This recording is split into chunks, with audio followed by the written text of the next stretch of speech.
I can't do the homework myself. They can't do it themselves. What's going on these sentences? These are called reflexive pronouns. What is the meaning of reflexive?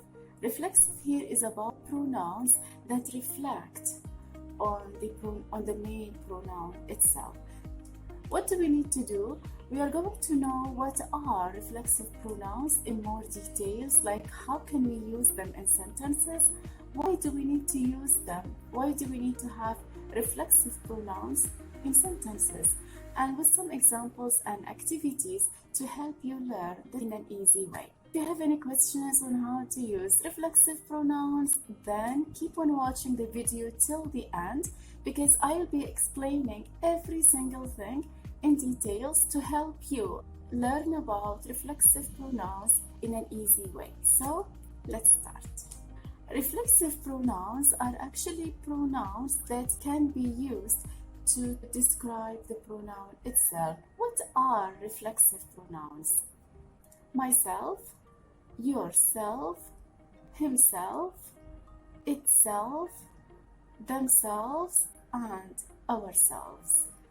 All of these are called reflexive pronouns. Why? These pronouns refer or reflect on the person or the thing, the subject of the sentence, and the object itself related to the same person or the same thing. For example, I can't do the homework myself. I is the subject. Can't is the modal verb. Myself is a reflexive pronoun. How do we know that? Because myself and I related to me as a person. So in this case, we can use I and myself. The same thing, if you need to use reflexive pronouns, you need to connect it to the subject. You need to look at the subject. If the subject is she, then the reflexive pronoun will be herself. If the subject is he, then himself, they, themselves, we, ourselves. We need to use reflexive pronouns to focus on something or to emphasize on something that can be unusual or maybe different. For example, she broke her arm, so she couldn't wash herself very easily. So if we look at this sentence, we find out that the situation is very unusual because it is related to some injuries. So in this case, she couldn't wash herself. So herself here is related to the subject pronoun she, and in this case we can use reflexive pronoun. So herself here is connected or describes the subject pronoun she. Describes the idea that someone does something personally, meaning that the door was definitely locked. I locked it myself. So do you see it here? Like the door definitely locked. Alright? But who locked the door? I myself. It means it's me who locked the door. In this case, we are focusing on the activities that are done by the people themselves. They design the rooms themselves. So who made the designs? They made the design. Also, you can use it to focus on the noun. For example, we talk to the manager herself. So what's happening in here? That means we are focusing on the manager. So our conversation was basically done with whom? With the manager, not with the assistant, with the manager herself. So this is just to confirm that something has been done by someone. Parents themselves need to take more responsibilities for their children's learning. Parents themselves. The focus is on the parents themselves together. And then need to take more responsibilities.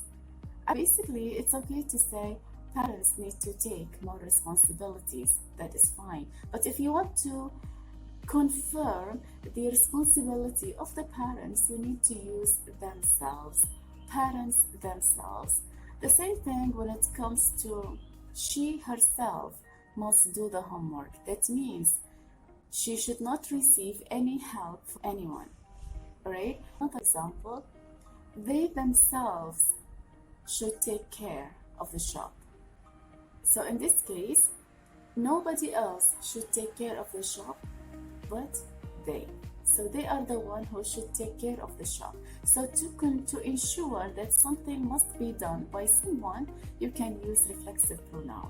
They themselves, she herself should do the homework.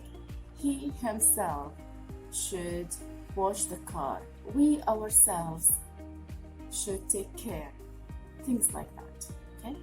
Another thing, we can add by to emphasize on the individual result, meaning that he usually studies by himself. That means this is to confirm that he studies by himself without having anyone with him. It's like studying alone, studying by himself, or doing the homework by herself, or washing the dishes by herself, watching the TV by himself. Things like that. If you do activities by yourself, that means you are doing it individually. Why do we need to use reflexive pronouns? We need to use it for two reasons. Reason number one is to emphasize on something. And reason number two, to express activities that are done individually without the help or the assistance of others. So basically, this is all about the use of reflexive pronouns in sentences. I really hope today's video helped you to learn the idea in a very easy way. And if you have any questions about the use of reflexive pronouns, let me know in the comments, alright? And as a reminder, if you are new to the channel, please make sure to subscribe so that you won't miss any of my upcoming videos. And if you have any other topics that are so hard for you to understand, let me know in the comments, alright? So in this case, I wish you a happy day and I will see you on the next video. Bye!